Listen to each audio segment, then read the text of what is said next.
안녕하세요. 플라톤 이야기를 하려고 하는데 여러분 플라톤 아십니까? 플라톤. 플라톤은 여러분 서양 철학의 아버지라고 보통 얘기를 하는 사람인데요. 서양 철학은 플라톤에서부터 시작된다. 뭐 이런 칭송도 있고 서양 철학사에서 뭐 서양에서 철학이라고 하는 이야기는 사실은 이 플라톤이 살았던 한 2500년 전의 그리스에서는 거의 모든 학문을 다 떠댔습니다. 그죠? 가장 똑똑한 사람, 가장 지혜로운 사람, 모든 학문의 아버지라 해도 과언이 아닌 사람입니다. 그 플라톤 이야기를 여러분들하고 좀 오늘 하고 싶은데, 뭐 그런 이야기들이 있습니다. 모든 서양 철학자 가운데서 가장 칭송받고, 가장 영예롭고, 가장 존경받는 철학자다. 서양 철학의 아버지다. 플라톤이 철학이며 철학이 플라톤이다. 종교에서 철학으로 신화에서 이성으로 라고 하는 계기를 만든 사람이 플라톤이다. 이런 이야기를 이런 명성을 듣는 사람이 플라톤입니다. 그래서 플라톤을 이해하시는 것은 서양 철학, 서양 학문, 서양에서 말하는 이성 이런 것을 이제 이해하는 것이라고 말씀드릴 수가 있겠습니다. 오늘 사실 이 공자님을 옛날부터 우리가 모시고 공부했던 이 서원에서 플라톤 이야기를 하는 것이 여러 가지로 의미가 있습니다. 왜냐하면 여러분 아마 공자님은 다 아시죠? 공자님보다 이 플라톤은 사실 한 100년 정도 뒤의 사람입니다. 공자님이 한 100년 앞선 사람이었죠. 근데 이 공자님, 여러분 여기 지금 공자님 곡부에 가보신 분 아마 계시겠습니다. 여기 사당하고 이제 지금 최근에 또 공자님을 영화로도 만들어가지고 우리가 영화를 통해서 공자님을 이야기되는데 이 공자가 말한 성인왕, 공자가 말한 왕 중의 왕, 최고의 왕이라고 하는 개념하고 플라톤이 말한 철인왕, 철학자로서의 왕이라고 하는 개념이 둘 다 똑같은 개념입니다. 사실은. 그러니까 서양의 플라톤, 동양의 공자. 서양에서 공자에 해당되는 사람이 플라톤이고 동양에서 플라톤에 해당되는 사람이 공자라고 해도 과언이 아닙니다. 물론 공자님하고 플라톤하고는 다른 점도 있긴 있어요. 근데 닮은 점이 또 많이 있습니다. 예를 들어 공자님은 요순 이래, 요순이라고 하는 것은 옛날의 이상사회, 중국의 그죠? 이상사회를 말했는데 그때 이상적인 성인으로서의 왕이 다스리는 어떤 중앙집권 국가, 관료제도 국가가 이 어떤 그런 어떤 국가에서 예와 법, 그러니까 이 덕을 보장하는 수단으로서의 예와 법이 완비되고 계급이 분화된 인공국가의 대동사회, 이게 이제 공자님이 생각하는 어떤 유토피아라고 할 수가 있는데 이런 사회 개념, 이런 이상사회 개념이 플라톤에게서도 있다 이렇게 볼 수가 있습니다. 물론 다른 점도 있습니다. 특히 이제 여기 서원인데 그죠? 이 플라톤은 서양에서 최초로 아카데미라는 말, 여러분 아카데미라는 말 들어보셨죠? 아카데미, 대학을 비롯해서 어떤 학문 연구기관을 아카데미라 그럽니다. 그죠? 이 아카데미가 플라톤이 시작한 아카데미아에서 비롯되었습니다. 오늘날 대학의 근원이죠. 대학으로 상징되는 학문이 서양에서는 플라톤, 동양에서는 공자가 시작했다라고 해도 과언이 아닙니다. 그 아카데미아의 우리나라 판이 이 서원이다. 이 빙계서원도 그 중에 하나다. 그런 의미에서 오늘 이 빙계서원에서 이 동서양을 아우르는, 특히 이제 원래는 이 공자님을 모신 이 동양 사상의 터전이 이 서원이었습니다만은 오늘은 서양의 어떤 그런 학문의 터전을 이룩한 플라톤을 통해서 우리가 이 동서양 학문을 융합해보는 그런 시도, 그런 모색을 오늘 해보도록 하겠습니다. 동서양 전통의 비판적 개성과 종합에 의한 새로운 사상의 창조가 지금 이 시대에 절실히 요구되는 어떤 시대적인 과제라고 할 수가 있습니다. 그래서 오늘 대단히 거창한 이야기를 할 참인데요. 여러분들이 졸지 않을지 모르겠습니다만은 이야기를 시작해 보겠습니다. 이 플라톤입니다. 아까 공자님보다는 어때요? 모습이 또 뭐 공자님은 굉장히 근엄하게 생긴 플라톤도 뭐 지금 아테네에 있는 동상 사진인데요.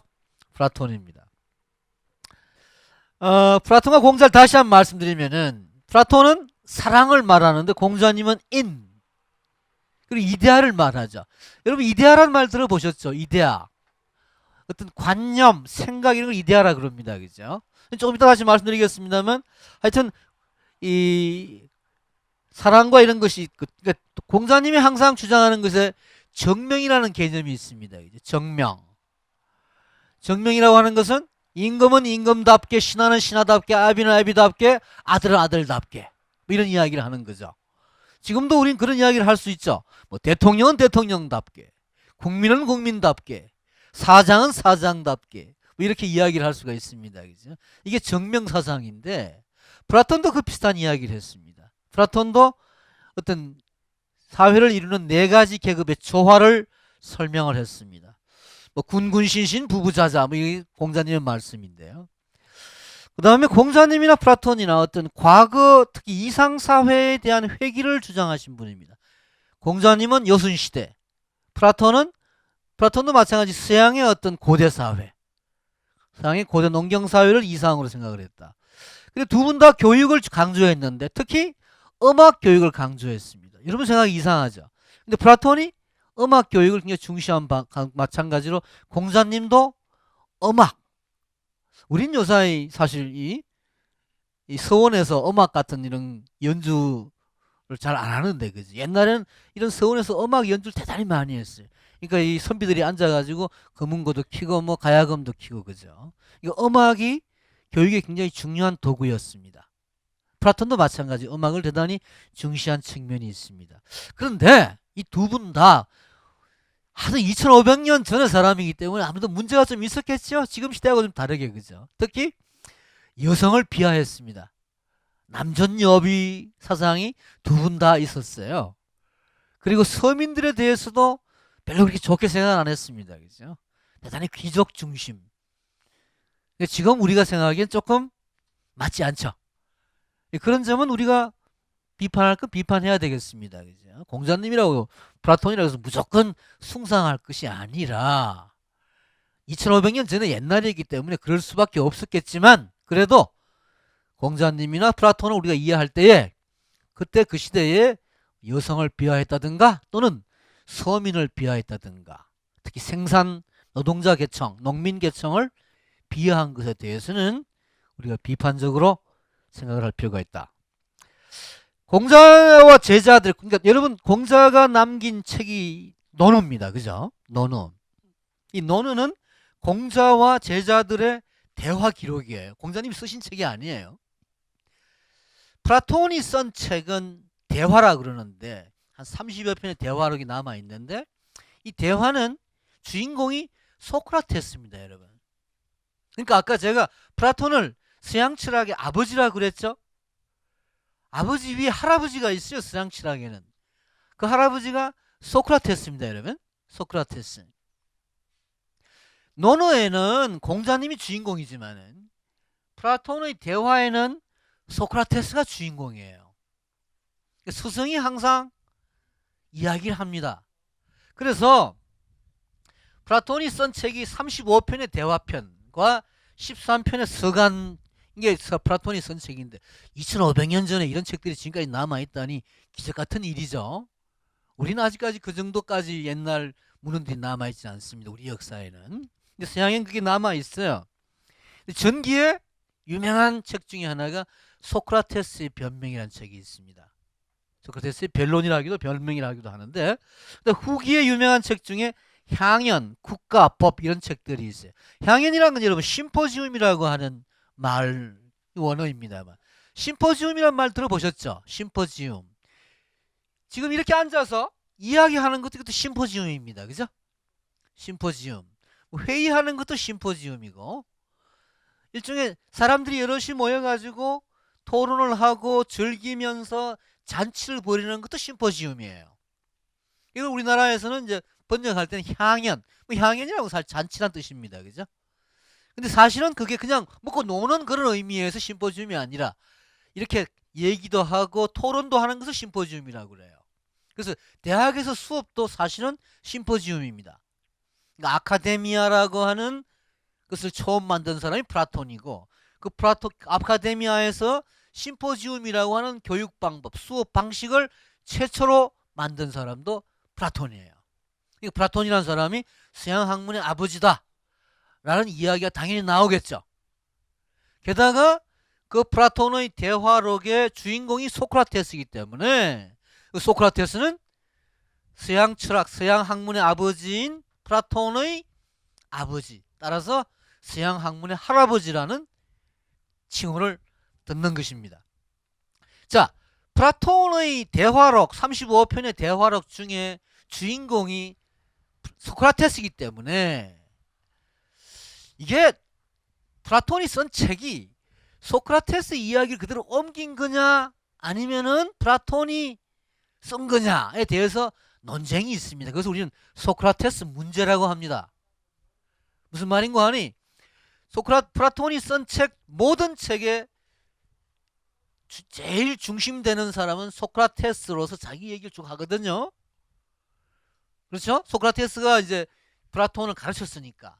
그러니까 플라톤이 소크라테스 선생님으로 모시면서 배운 것을 기록을 했는 게 대화록인데, 사실은 그 책 중에 플라톤의 생각도 많이 들어가 있어요. 그러니까 보통 이렇게 생각을 합니다. 플라톤의 35편 대화록 중에 앞에 대화록들은, 전기 대화록들은 소크라테스 영향이 강한데, 뒤에 후기 대화록들은 플라톤의 독창성이 더 강하다. 이걸 우리는 소크라테스 문제라고 얘기를 하는데, 아무튼 여러분, 그래서 우리는 플라톤을 이해하기 위해서는 소크라테스부터 따져볼 필요가 있어요. 소크라테스라는 사람 여러분 어떻게 아시고 계십니까? 소크라테스는 대단히 못생긴 사람이에요. 지금 여러분 보시기엔 별로 그렇게 못생긴처럼 보이지는 않는데, 그죠? 근데 이 사람이 지금 여기 소크라테스의 아내 크산티페라고 아내, 여러분 크산티페라는 이름 들어보셨습니까? 크산티페, 악처에 대해서 대명사입니다. 그죠? 여기 결혼하신 분들이 다 많으신들 텐데, 다들 현모 양처 부인들을 뭐 가정에서 그런 부인들하고 함께 살고 계시죠? 근데 여러분들은 아마 이 소크라테스 이야기를 들어보면은 진짜 더 행복하다는 생각을 하셔야 돼요. 여기 지금 보시면 부인인 크산티페가 남편인 소크라테스에게 물을 붓는 장면이 나옵니다. 보이죠? 매일 아침에 물 부었습니다. 남편한테. 왜? 그러니까 뭐 더워서 뭐 머리 목욕시켜 주는 게 아니에요. 나가라 이겁니다. 나 꼴 보기 싫으니까 나가라. 왜? 소크라테스는 70평생, 근 70 넘은 살았는데, 여러분 보시다시피, 그죠? 70평생을 살았는데 한 번도 돈을 벌어준 적도 없고, 매일 그냥 아테네 장에 가가지고 지나가는 사람 불러가지고 니 뭐하노? 니 아는 감 이야기해봐라. 뭐 이런 식으로 하루 종일 남들하고 이야기하는 것을 즐기며 살았던 사람입니다. 그러면서 첩도 있었어요. 돈도 못 벌면서 첩도 있고, 뭐 그러니까 마누라가 좋아했을 리가 없겠죠. 그렇죠? 놀부 마누라처럼, 놀부 마누라는 흥부한테 그래도 뺨을 때립니다만, 그렇죠? 주걱을 때리지만, 이 마누라 자기 남편한테 그냥 계속 물을 퍼붓고 매일 악다구니를 쓰고, 제발 좀, 소크라테스가 왜 철학자가 되었는가라는 이야기에 대해서, 마누라가 악취라서 왜 내 마누라는 저렇게 나쁜 여자일까? 왜 세상은 이렇게 옳지 못할까? 나는 이렇게 똑똑한데 왜 내 마누라는 나를 항상 괴롭힐까? 이런 것을 항상 고민하다 보니까 철학자가 되었다, 이런 얘기도 있습니다. 악처가 똑똑한 남편을 만들어낸다는 이야기인데, 여러분들 여기 현모 양처분들은 다시 한번 생각해 보세요. 남편을 훌륭한 철학자로 만들기 위해서 크산티페처럼 악처가 되는 것도 괜찮을지 모르겠어요. 그죠? 여러분, 인류의 4대 성인이라고 하는 사람들 아시죠? 공자, 부처, 소크라테스, 또 누굽니까? 예수. 4명입니다. 그죠? 그렇죠? 공자는 70에 정심소욕 불유구라는 유명한 말을 남깁니다. 그죠? 나이 70이면 더 이상 난 욕심이 없다. 그죠? 난 더 이상 욕심이 없다. 내가 하는 대로, 내가 바라는 대로 모든 게 다 내 마음을 다스릴 수가 있다. 그러니까 그야말로 성인의 경지에 들어간 거예요. 그런데 소크라테스는 그 나이에 사형을 당합니다. 예수도 여러분 사형을 당하죠. 그래서 인류 역사상 4대 성인이라고 하는 4사람 중에 동양 사람 2사람은 아주 70, 80 아주 해로하면서 인류의 성인이 되지만 서양 사람 2사람은 다 사형을 당해요. 그래서 어떤 이슬람 사람들처럼요, 무슨 도대체 서양 늑은 이상하잖아, 왜 사형수들을 그렇게 성인으로 모시냐, 이런 농담도 해요. 예수님을 믿는 사람 보고, 야, 예수님 그 사형수잖아, 왜 너희들은 사형수를 섬기지? 이렇게 얘기를 하는, 빈정거리는 이슬람 사람들이 있습니다. 이건 사실 잘못된 이야기죠. 예수님이 사형당한 것은 무슨 범죄를 저질렀던 것이 아니고 사실은 대단히 인류를 구제한다라고 하는 높은 뜻에 의한 것이고, 소크라테스도 마찬가지입니다. 소크라테스도 사상의 자유, 철학의 자유, 학문의 자유를 지키기 위해서 순교했다고 얘기를 할 수가 있어요. 그 얘기는 조금 이따 하겠습니다만, 아무튼 소크라테스는 아테네의 등이라고 불려졌습니다. 등이란 말 여러분 아세요? 소등에 붙는 이런 어떤 이상한 그런 벌레들 같은 걸 말해요. 그죠? 그런 어떤 굉장히 사람들 귀찮게 하는 존재였다. 소크라테스 유명한 말을 하죠. 우리가 보통 소크라테스가 네 자신을 알아라 뭐 이런 말을 했다고 생각을 하는데, 사실은 그 말을 한 건 아니에요. 실제로는. 그리고 악법도 법이다 이런 말도 했다고 옛날에 교과서에, 우리나라 교과서 쓰기도 했는데 그것도 아닙니다. 그런데 나는 내가 아무것도 모른다는 걸 안다는 말을 했어요. 무슨 말인지 아시겠습니까? 너 자신을 알아라라고 하는 그런 어떤 남을 비난하는 말은 하지 않았지만, 나는 아무것도 모르는 사람입니다. 나는 아무것도 모르는 사람입니다. 나는 알려고 노력하는 사람입니다. 나는 항상 생각하는 사람입니다. 뭐 이런 얘기는 했어요. 비슷한 얘기를 공자님도 합니다. 아는 것을 안다고 모르는 것을 모른다 하는 것이 진정한 알입니다. 공자님 말씀입니다. 저는 공자님 말 중 이 말이 참 좋아요. 아는 것은 안다 하고 모르는 것은 모른다 하는 것이 진정한 알입니다. 그러니까 알에 대한 교만을 버리는 것, 알에 대한 겸손, 그러니까 학문이나 지식에 대한 겸손을 공자님이 가르쳤다. 소크라테스도 마찬가지다. 소크라테스의 어떤 교육 방법을 보통 우리 대화법이라고 그럽니다. 대화법이라고 하는 건 사실은 강요, 그러니까 말하자면 어떤 사람이 일방적으로 주입하거나 강요하는 것이 아니라 두 사람이 서로 간의 어떤 계속적인 대화를 통해서 서로 간의 이성을 넘떠가는, 이 대화법이라고 하는 것이죠. 또는 산파술이라고도 합니다. 마치 산파가 아기를 돕는 어머니의 출산을 돕듯이 모든 사람이 지혜를 스스로 발견하도록 돕는 교육 방법, 이게 소크라테스식 교육 방법이에요. 지금 우리나라 교육에 여러 가지 문제가 있다고 얘기를 하는데, 이 소크라테스식의 산파술이나 대화법이 대단히 절실히 필요하다라고 주장하는 사람들도 있습니다. 그죠? 크산티페 이야기를 아까 했는데요. 이 크산티페 경험에서 소크라테스가 유명한 말을 남깁니다. 제자가 묻습니다. 결혼은 해야 합니까? 하지 말아야 합니까? 소크라테스 답을 했습니다. 해도 후회하고 안 해도 후회한다. 그러니 해봐라. 이런 이야기죠. 여러분, 소크라테스의 죽음의 장면인데요. 소크라테스가 왜 죽느냐? 왜 죽느냐? 70이 된 노인이 왜 죽었느냐? 이 소크라테스의 죽음을 둘러싸고 여러 가지 얘기가 있습니다. 그런데 소크라테스가 젊은이들을 선동을 하고 그리스 신화에 나오는 신들을 믿지 않았기 때문에 재판을 받아서 소크라테스가 죽게 되는데, 사실은 아까 말씀드린 알케비아데스라고 하는 남자애가 소크라테스 애인인데, 얘가 그 당시 소크라테스가 살았던 아테네라고 하는 나라와 적대 관계에 있었던 스파르타의 스파이 짓을 했어요. 실제로 소크라테스도 자기가 사는 아테네보다도 스파르타를 더 좋아한다는 이야기를 대화편에서 합니다. 이유가 뭔지는 나중에 우리가 알게 돼요. 그리스 아테네는 너무나도 자유로운 나라였다. 반면에 스파르타는 여러분 300이라는 영화 보셨죠?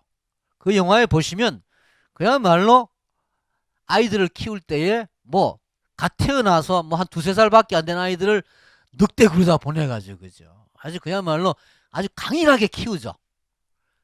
전제국가였고 군사적인 국가였습니다. 그죠?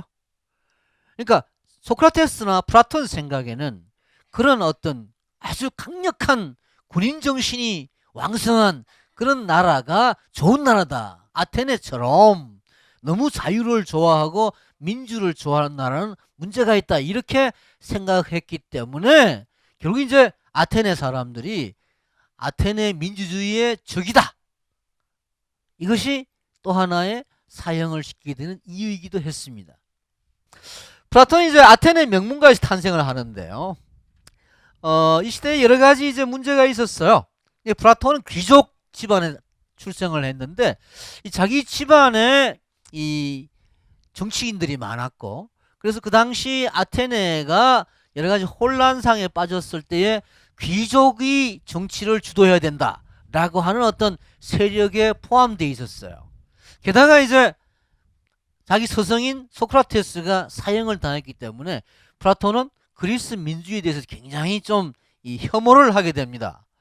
그래서 그런 어떤 생각을 가지고 여러 외국도 방랑을 하다가 돌아와서 아테네에 말하자면 아테나이, 그러니까 아까 말씀드린 아카데미아, 지금 현재 대학의 어떤 모델이라고 할 수 있는 이거 세웠는데 이게 세운 게 한 기원전 500년 정도거든요. 그러니까 기원 후 한 529년까지 계속됐기 때문에 그한 1000년 동안 서양의 대학 교육의 어떤 담당을 한 그런 것이 이제 플라톤의 아카데미아였다고 이야기할 수가 있습니다. 여러분 플라톤 하면 플라토닉 러브란 말을 혹시 생각을 하시죠? 플라토닉 러버. 플라토닉 러브란 게 뭐예요? 플라토닉 러버. 플라토닉 러브란 말은 향연의 아까 말한 심포지움이라는 책에 나오는 이야기인데요. 이른바 정신적 사랑을 말합니다. 그죠? 그러니까 육체와는 관련이 없는 정신적인 사랑을 말하는데 이 플라톤은 이런 이야기를 해요. 사랑은 지혜에 이르는 수단이다. 해서 플라톤이 이상주의적이고 관념론적인 사랑을 대단히 중시합니다.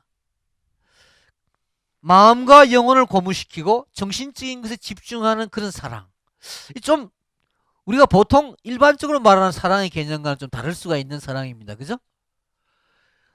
게다가 이제 그 다음에 에로스적인 사랑이란 말도 있습니다. 에로스 사랑이라는 것은 플라토닉 러브하고는 달리 이제 이 육체적인 사랑을 말하는데, 그죠? 이 육체적인 사랑을 말하는 게 보통 에로스적인 사랑이지만 플라톤이 말하는 에로스적인 사랑은 사실 그 육체적인 사랑을 말하는 건 아니에요. 오히려 이상적 상태, 이데아를 추구하는 것이 에로스다. 이렇게 플라톤은 얘기를 했습니다. 여러분 사랑과 영혼이라는 옛날 영화입니다만 기억나십니까? 혹시 보신 기억이 나십니까? 이 남편이 죽고 그죠? 죽고 난 뒤에 이제 혼이 되어서 영혼이 되어서 돌아오죠. 현세에 그죠? 그래서 이제 말하자면 이 사람은 이제 현세 애인인데 그죠? 이게 영혼이 된 뭐 귀신이 됐다 그럴까요? 혼백이 된 옛 애인이 이제 옛 남편이 이제 있는 거죠. 그러니까 육체에서 분리된 영혼은 지상에 남아서 사랑한다라는 이야기. 육체에서 분리된 영혼이 지상에 남아가지고 그죠? 몸은 죽었지만 영혼은 여전히 살아남아서 계속 사랑을 한다. 그죠? 그게 우리도 아마 그런 생각을 하잖아요. 우리가 조상 제사를 지내는 이유도 아마 그런 탓이죠. 그렇지 않겠습니까? 그죠? 돌아가셨지만 영혼은 남아서 우리를 지켜본다. 제사 때마다 조상님이 오셔가지고 우리가 정성스럽게 차린 제사상을 드신다. 이게 우리들의 제사 관념이잖아요. 플라톤도 그런 생각을 했습니다. 그러니까 영혼과 육체가 분리된다라고 하면서 영역 이원론의 사상이라는 것이죠. 영혼, 육체와 결합된 충동적이며 감각적인 욕망을 추구하는 정욕, 그리고 육체와 결합되지 않으며 불사적인 순수한 이성, 이게 두 가지가 결합된다라는 이야기죠. 플라톤은 이런 이야기를 합니다. 이성은 매우 순수한 것이지만 이 세상의 배후에 있는 완전 지선의 실제 세계인 이데아를 직관할 수 없으며 세상에 탄생하여 육체 속에 덤으로써 이데아를 망각한다. 그래서 사람들에게는 이데아 동경의 마음이 생기는데 그것을 에로스라고 한다. 그것이 현상을 보고 이데아를 상기하는 것이 진리이고 이성의 덕이 지혜이며 정력의 덕이 절제이고 기계의 덕이 용기이다. 이런 여러 덕의 조화가 정의로운 세상이다. 이게 플라톤 이야기예요.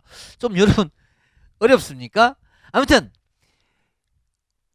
인간의 몸과 달리 영혼을 이루는 어떤 관념의 세계가 있어가지고 그것이 세상의 질서를 이루는 근본 원리다 라는 이야기, 그게 이데아라는 거예요. 조금 더 다시 말씀드리겠습니다만은, 자, 아무튼 생성 변화하는 물질의 배후에 영원 불멸의 이데아가 있어서 세상은 불완전한 가상에 불과하고, 우리가 지금 보고 있는 이건 여러분 세상은 이건 가상의 세상이라는 거예요. 진짜 세상은, 진짜 실제하는 이데아는 더 멀리에 있다. 더 먼 곳에 있다. 그것을 찾아서 우리는 나아가야 된다. 이데아를 찾아서. 근데 불완전한 인간의 감각으로는 그 이데아를 찾을 수가 없다. 그 이데아를 찾기 위해서는 대단한 교육을 받아야 된다. 그게 이제 플라톤의 교육론입니다. 특히 기하학, 수학 같은 걸 통해 가지고 그런 이데아를 찾는 훈련을 해야 한다. 이게 플라톤 이야기예요. 자, 여러분 지금 이게 플라톤이 말하는, 자, 여러 세상에 수많은 말이 있습니다. 그죠? 그런데 이 말의 원형이 되는 어떤 이데아로서의 말이 딴 데 있다는 이야기예요. 무슨 말인지 이해가 되십니까? 세상 실제하는 말은 이거는 진짜 말이 아니에요. 가짜 말이에요. 진짜 말이라고 하는 것은 말이라고 하는 이데아가 딴 데 존재한다. 다시 말하면 동굴의 벽화, 동굴의 신화라는 개념도 이렇게 설명을 합니다. 자, 지금 사람들이 앉아서 보고 있는 영상은, 이거는 실제로는 여기에 있는데 그림자에 불과하다. 그죠? 화면에 불과하다. 진짜는 여기 있다. 그러니까 이것을 보기 위해서는 결국 밖으로 나가야 된다는 이야기예요. 동굴의 신화입니다. 그죠? 우리는 항상 허상의 세계를 보고 있는 거 아니냐. 참된 세계는, 이데아는 우리들의 머릿속에, 관념 속에, 영혼 속에 있는 영원한 실제다. 이게 여러분 이데아 개념입니다. 영혼 개념이기도 하고 플라톤의 학설 중에 하나입니다. 플라톤은 어떤 정치 체제를 주장했는가 하니, 플라톤은 사람의 신체에 비유해가지고, 그죠? 사람의 머리는 통치자, 이성을 가지고 있고 지혜를 사랑하는 존재, 이 철학자라는 겁니다. 그 다음에 가슴은 수호자, 수호자는 뭐죠? 군인입니다. 그죠? 군인과 공무원, 관료. 이 사람들은 감정이나 명예와 사랑을 중시합니다. 반면에 배, 인간의 배에 해당되는 존재는 농민, 노동자, 이런 사람들로서 욕망의 존재로서 이득을 사랑한다. 이게 플라톤이 얘기한 인체에 비유한 세 가지 계급의 중요한 덕목이에요. 이게 조화돼야 되는데, 이게 조화되는 것이 플라톤은 철인의 정치, 철인정이, 이성을 중시하는 철인정이 이 조화를 통해서 제일 이상적인 정치고, 그 다음에 기계를 중시하는 귀족정, 욕망을 필수인 것으로 보는 부자정, 그 부자정은 이제 말하자면 과두정이라고 합니다만은, 말하자면 부자들을 중심으로 한 몇몇 사람들 지배하는 거. 그 다음에 민주정, 이것은 불필요한 욕망을 중시하고, 그 다음에 독재정이라고 하는 것은 불법적인 욕망에 젖어 있는 어떤 정치. 그러니까 플라톤은 5가지 단계로 정치를 나누면서 민주정치를 4번째로 봤어요. 제일 좋은 것은 철인정이고 제일 나쁜 것은 독재정인데, 민주정도 독재정보다는 낫지만 민주주의라는 것이 좋은 게 아니다라고 플라톤은 주장을 합니다. 그런데 실제로 그 당시에 아테네 사회는요, 민주국가였어요. 민주정 사회였어요. 좀 아테네가 민주정이었는데 플라톤은, 유교도 마찬가지입니다.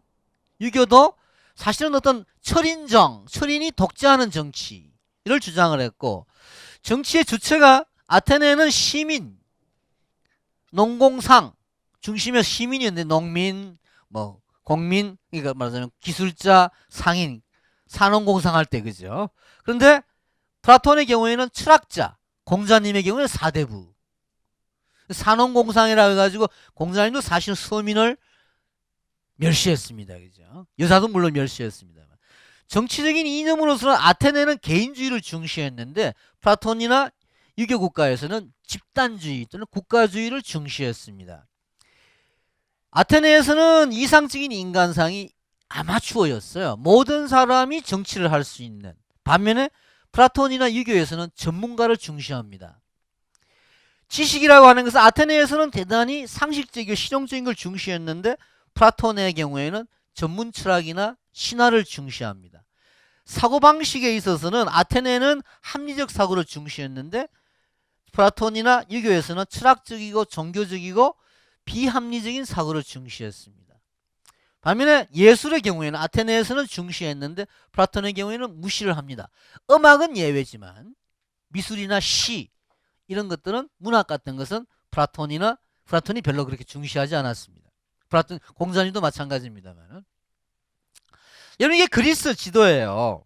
보시면 이 그리스란 나라가 이게 지금 그리스 지도인데 이게 뭐 사방이 바다 둘러싸여 있고 사실 그리스가 가보면 여러분 우리하고 좀 비슷한 측면이 있어요. 반도입니다. 그리고 반도에다가 이 바다가 쭉 있기 때문에 굉장히 섬이 우리보다 훨씬 더 많아요. 섬이 우리는 3,000개라 그러죠. 그리스 한 6,000개가 되고 우리나라 섬은 사실 큰 섬이 별로 많진 않아요. 그죠? 근데 그리스는 적어도 거제도나 이 정도 사람들이 많이 사는 이런 섬들이 그 한 1,000개 정도 됩니다. 그러니까 섬이 굉장히 중심이 되는, 여러분 아마 뭐 그리스의 여러 가지 풍경 혹시 그리스 가보신 분도 계시겠습니다만은 여러 섬들이 아주 아름다운 섬들이 많은데요. 이게 이제 그리스 국기인데 그리스의 그런 이제 자연 풍토를 상징한 국기라고 할 수가 있습니다. 여기 지금 아크로폴리스가 보입니다. 그죠? 아크로폴리스가 보이고 아테네 아크로폴리스가 이게 아크로폴리스. 여기 이제 밑에 파르테논 신전이 있고 여기 아고라죠. 이게 지금 보시는 장면인데 이게 아고라 광장이고 여기서 이제 플라톤 소크라테스가 활약을 했고요. 아고라 사진이고 이게 플라톤이 세상에서 가장 현명한 사람이라고 하는 신탁을 받았다라고 하는 신전이고요. 이것도 이제 지금 파르테논 신전 아까 보신 그 신전 밑에서 찍은 사진인데요. 자, 여기 그리스 민주주의가 여러 가지 그 측면에서 설명되지만 이 페리스크레스라는 사람이 그리스 민주주의를 이제 완성한 사람이라고 보통 얘기를 합니다. 그리스 민주주의는 여러 가지 설명될 수가 있는데요. 여러분 이렇게 생각하시면 돼요. 아테네라고 하는 곳은 인구가 한 20만 명이었는데 그 중에 10만 명은 노예였습니다. 나머지 10만 명이 시민인데 그 중에 시민 중에 여성과 아이를 빼면 20만 명 중에 한 2만 명 정도가 자유민 시민이었어요. 이 사람들이 2만 명이 모두가 정치에 주체적으로 참여한 게 그리스 민주주의, 특히 그리스식 직접민주주의라고 할 수가 있습니다. 자, 그리스 직접민주주의에서 어떻게 하느냐? 2만 명이 말이죠. 2만 명이 매일 하루 한 명씩 대통령을 한다고 여러분 생각해 보시면 돼요. 매일 하루 한 명씩 대통령을 한다. 대통령을 매일 바꾼다는 얘기. 대통령을 하루 한 사람씩. 국회는 누가 어떻게 하느냐? 국회는 2만 명이 모두 다 국회를 합니다. 국회의원이 됩니다. 그러니까 직접민주주의라는 거죠. 민회를 합니다. 그죠? 사법부 재판은 누가 하느냐? 500명씩 1000명씩 배심을 이루어 가지고 500명 단위로 재판을 한다는 거예요. 어떻게 했느냐? 투표로 한다는 거죠. 투표로. 거수 투표로. 그래서 소크라테스가 사형당할 때도 501명의 재판관들, 배심원들이 배심 재판을 해가지고 다수결에 의해서 소크라테스를 사형을 시킵니다. 여러분 그 밖에 공무원들은 어떻게 한다고 생각하세요? 공무원들은 다 추첨으로 하는 거예요. 공무원 시험을 보는 것이 아니라 추첨으로 뽑아가지고 공무원을 다 시켰어요. 그러니까 다시 말씀드리면은 20만 명 아테네 시민들 중에 10만 명 노예 빼고 여성과 아이 빼고 자유시민 2만 명이 25세 이상 성인 2만 명이 여러분 하루에 한 번씩 하루에 한 사람 대통령을 한다고 하면 2만 명이 평생 6, 70살 동안에 한 번은 대통령 하겠죠? 그렇죠? 국회의원은 매일 하는 겁니다. 그죠? 민회는 매일 열리니까. 법원도 배심원이 500명 단위로 배심원 재판을 하기 때문에 사실 한 달에 한두 번 정도 배심원으로서 재판을 해요. 이게 그리스 직접 민주주의입니다. 그리고 공무원은 추첨을 하기 때문에 뽑기를 잘하면 추첨이 잘 되면 누구나 다 군수도 되고 시장도 되고 공무원이 되는 거예요. 과장도 되고 부장도 되고 무슨 시험을 본다거나 실력에 의하는 것이 아니라 추첨으로 했다는 것이죠.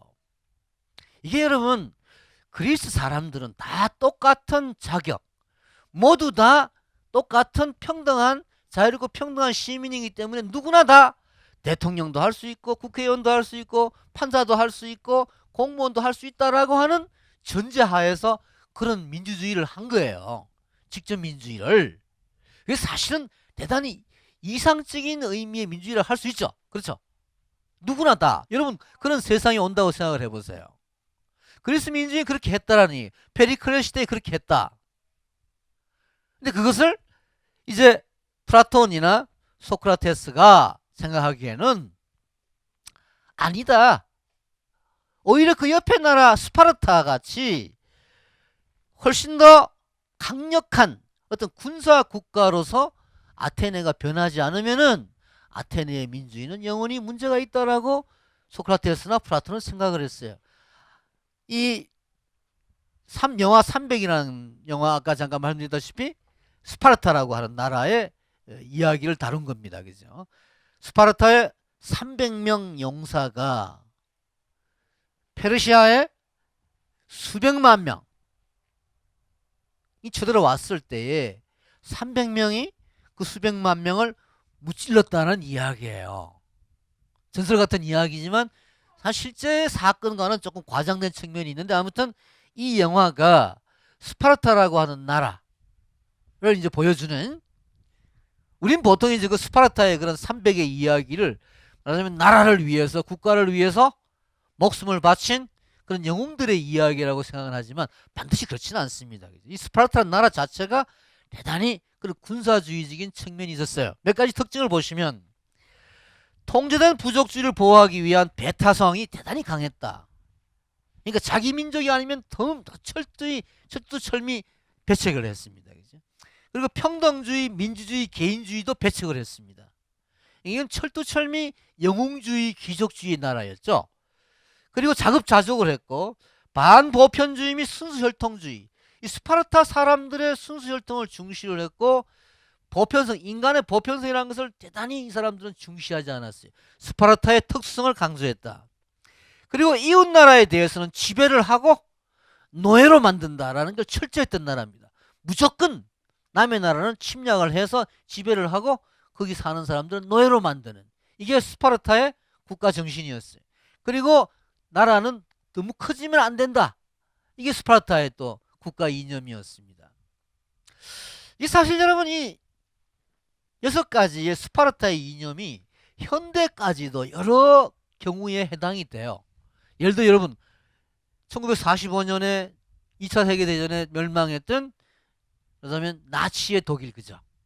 또는 뭐 일본 동조영리가 말하자면 천황이 전쟁을 일으킨 일본 또는 파시즘을 일으켰던 무솔리니의 어떤 독재국가 이게 다 이 300에서 비롯된 스파르타식 국가 이념이라 해서 과언이 아닙니다. 이런 국가를 만들자라는 게 사실은 이 플라톤의 생각이었어요. 그러니까 이게 아테네 사람들하고는 맞지 않았겠죠. 그죠? 맞지 않았기 때문에 결국은 소크라테스가 처형을 당하게 되는데 이걸 여러분 지금 우리는 어떻게 생각해야 되느냐 여러분도 한번 고민을 해보시기 바랍니다. 지금 이 플라톤에 대해서는 여러 가지 찬양이 있는 반면에 비판도 있습니다. 예를 들어 여기 지금 칼 포프라고 하는 이 사람이 열린 사회와 그 적들이라고 하는 책을 썼는데, 요새 우리 열린 사회 이런 말 써요. 그죠? 열린 사회. 닫힌 사회, 열린 사회. 클로즈 소사이티, 오픈 소사이티 뭐 이런 말을 쓰는데, 이 포프란 사람이 사회의 민주적 개혁이 불가능하다는 것을 널리 퍼진 그런 편견에 대해 책임져야 할 사회 철학을 만들었다, 플라톤은. 이렇게 이제 플라톤을 비판한 책이 있습니다. 그런 이제 플라톤을 비판한 책의 대표적인 그런 독재자, 특히 군사적인 독재자가 나폴레옹이나 히틀러예요. 최근에 그런 플라톤과 같은 그런 독재주의를 찬양한 철학자들을 비판한 히틀러의 철학자들이란 책이 나왔는데요. 최근에 이런 책들 중에서도 이제 그런 독재 국가를 합리화한, 정당화한 그런 플라톤 같은 정치 철학자에 대해서 굉장히 비판하는 측면이 있습니다. 지금 오늘 플라톤 이야기 때 플라톤의 제자인 아리스토텔레스 잠깐 좀 언급을 하겠습니다. 아리스토텔레스예요. 이 아리스토텔레스는 알렉산드로스라고 하는 유명한 말하자면 인류 최초의 세계 정복의 왕을 말하자면 가르친 서성으로 유명한 사람인데요. 플라톤은 형 이상학, 아리스토텔레스는 형 이하학. 그러니까 아리스토텔레스는 현실을 이야기하는데 플라톤은 어떤 관념의 세계를 이야기했다라는 이런 측면이 있어요. 그런 비교를 이제 보여주는 측면입니다. 자, 이 두 사람 다 이성을 중시한 건 사실이에요. 서양 철학의 기본이 이성입니다. 두 사람이 다 이성을 중시했는데 플라톤은 포리스, 그러니까 말하자면 아테네와 같이 작은 포리스를 중시한 반면에 아리스토텔레스는 이제 세계국가라고 하는 보편성을 중시했다. 그리고 플라톤은 이데아, 관념이라는 걸 중시했는데 아리스토텔레스는 실제를 중시했다. 뭐 이런 여러 가지 좀 차이가 있어요. 그런데 우리가 지금 이 플라톤이나 아리스토텔레스나 사실은 어떤 다른 나라에 대해서는 굉장히 좀 적대시한, 다른 나라 사람들, 특히 그리스나 아테네 이외의 국가에 대해서는 대단히 어떤 좀 폄하한 이런 좀 민족 차별, 인종 차별적인 요소가 있다는 것도 최근에 이제 문제가 되고 있습니다. 어쨌든 간에 이 아리스토텔레스의 철학은 탁월성이라고 하는 실천적 요소를 지닌 자들만을 위한 계급 사회의 건설을 중시한 것이기 때문에 지금 우리가 민주주의 사회에 살면서 조금 받아들이기에는 문제가 있다. 아무튼 이런 플라톤이 말한 관념, 이데아, 뭔가 실제 위에 딴 게 있다라고 하는 이 생각은 결국 이제 나중에 서양 철학에 굉장히 중요한 역할을 했기 때문에 관념론을 신의 입장에서 연구한 것이 이제 중세 철학입니다. 그러니까 이데아라고 하는 것을 신으로 이야기하는 것이 기독교 중세 철학이에요. 그리고 인간의 입장에서 연구한 것이 근대 철학입니다. 근데 현대 철학이 오게 되면 그 이데아를 부정하는 여러 가지 논의가 나와요. 관념론이 아니고 뭐 실제론, 뭐 유물론 이런 게 이제 나오기 시작합니다. 여러분 지금 이제 여기 디오게네스라고 하는 사람이 나오는데 이 디오게네스라고 하는 사람은 플라톤과는 달리 같은 소크라테스의 제자였으면서도 어떤 세계 시민주의, 세계 동포주의 이런 걸 주장한 사람이었어요. 디오게네스라는 사람. 여러분 견유 철학자라고 합니다. 그죠? 대낮에 등불을 들고 나는 인간을 찾노라 이렇게 외치기도 하고 알렉산드로스가 찾아왔을 때 디오게네스한테 내가 알렉산드로스 대왕인데 당신을 위해서 뭘 해줄까라고 물었을 때 디오게네스가 시끄럽다, 햇빛 가리지나 말고 비켜라 뭐 이렇게 유명한 말을 한 사람으로서 기억에 남아요. 말하자면 대단히 소박한 생활을 중시를 하고 인류 보편의 어떤 인류애를 중시한 철학자가 디오게네스인데 이 사람은 플라톤하고는 생각이 많이 달랐습니다. 이제 디오게네스라는 사람에 대해서는 우리가 뭐 여러 가지 이야기를 할 수가 있는데 아까 말씀드린 그런 어떤 소박한 생활, 세계 동포주의, 인류 동포주의 이런 것을 주장한, 요컨대 나는 세계 시민이다 이렇게 주장한 사람이 디오게네스였습니다. 여러분 공자님 제자에 이제 맹자님이 계시고 또 순자 뭐 이 성학설, 성선설 주장한 사람이라는 건 다 아시는데 그죠? 아리스토텔레스에 해당되는 사람이라고 할 수가 있겠죠. 동양사상에서. 동양사상에서는 여러분 디오게네스에 해당되는 사람이 묵자라는 사람이 있습니다. 묵자. 뭐 밥묵자가 아니고 묵자란 철학자인데 이 사람이 여러분 사실은 이 조선 사람이라고 하는, 한반도 사람이라고 하는 학설이 있어요. 어쨌든 이 묵자란 사람이 제자 백가 중에 한 사람인데, 이 사람이 겸해설, 인류 평등설, 세계 시민주의 이런 걸 주장한 사람이었습니다. 그래서 최근에는 이 플라톤보다도 디오게네스, 그리고 공자와 함께 이 묵자, 이런 사람들에 대해서도 우리가 좀 이렇게 종합적으로 생각해 볼 필요가 있다. 이런 것은 이제 최근에 논의되고 있는 측면이라고 할 수가 있습니다.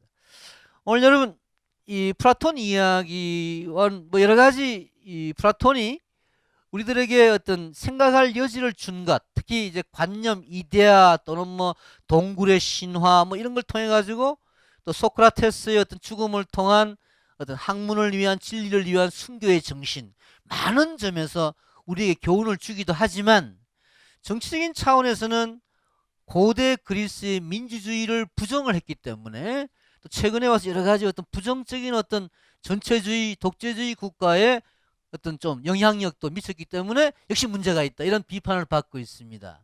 뭐 그런 점을 우리가 종합적으로 비판적으로 생각을 해볼 필요가 있는 것이, 플라톤을 읽는, 플라톤을 공부하는, 플라톤을 생각하는 오늘날 우리 세대의 과제가 아닐까 생각을 하면서 강의를 마치겠습니다. 고맙습니다.